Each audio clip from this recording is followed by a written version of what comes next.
बिस्मिल्लाहिर्रहमानिर्रहीम अस्सलामुअलैकुम या अली हक हैदर। उम्मीद करना जी तुसी सारे भरा ठीक हो ते अल्लाह ताला तुहानू सारिਆਂ ਨੂੰ ठीक रखे जी। तो अज असी पहुंचे हैं जी नसीबाबाद शरीफ जी। जिस तरह कि तुसी सामने वेख रहे हो वैलकम हो रहा जी।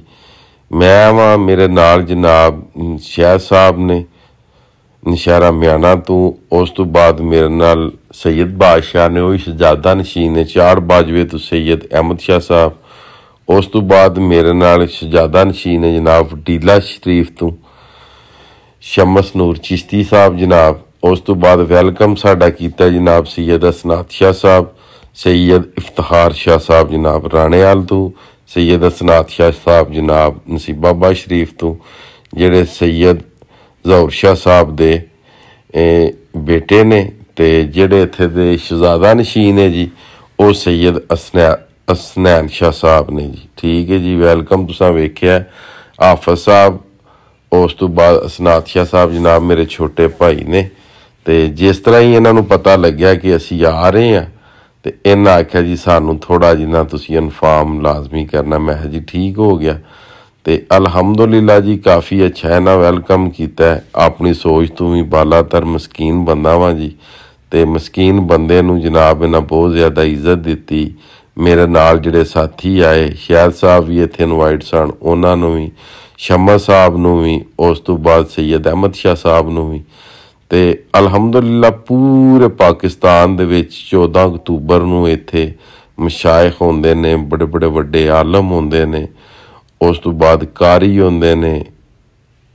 गल करने का मतलब है कि कोई ऐसा इलम वाला बंदा नहीं कि जेड़ा इत्थे ना हुंदा होवे। अच्छे तो अच्छा मुफ्ती इत्थे हुंदा है जी। तो फिर ऑलरेडी जिहड़ा कि प्रोग्राम है वो QTV ते चलाया जाता है जी ARY ते, ताकि जिथे तक भी एक अच्छी आवाज़ जाए तो लोग जिहड़े ने उन्होंने कुछ लफ्ज़ जिहड़े ने इलम दे जी वो सीखने लभन। सब नूं पहला प्रोग्राम सी जिन्ने भी खतीब आए सन पाकिस्तान दे विचों, जिन्ने भी सैयद बादशाह आए सन, उन्हां सारियां अपना थोड़े जा टाइम रख के ते अपना जी खिताब का जिहड़ा प्रोग्राम से किया। सानू भी मस्कीनां नूं कोई लफ्ज़ लभ गए जी अपने कोल रखने वास्ते। ठीक है जी, उत्थों चुन लिया असीं भी जिन्ने की चुन सकते सां। मजीद हुण 3 का टाइम हो गया तो 3 बजे तो बाद जी कुआली वालियां नूं थोड़ा जिन्ना टाइम दिता गया कि तुसी भी कुआली कर लो ताकि इन्हां नूं जनाब लंगर लभ जे। मेरे नाल हुण शाह साहब ने असनात शाह साहब ने जनाब खाने का पूछा बहुत ज़्यादा। मिनट बाद जनाब वो पुछते रहे, पानी का भी सारे भाई जनाब।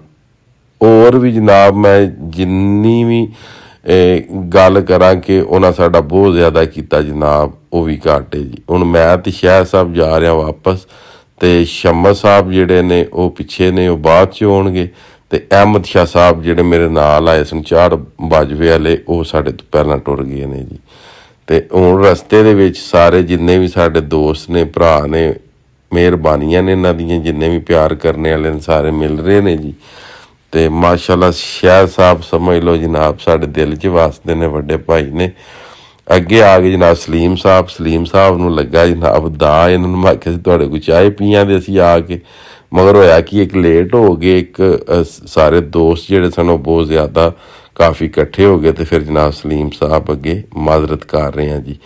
तो मजीद इंशाअल्लाह ताला मिलने किसी नैक्सट वीडियो दे नाल। अगर कोई गल बुरी लगी होवे तो आई एम सॉरी जनाब।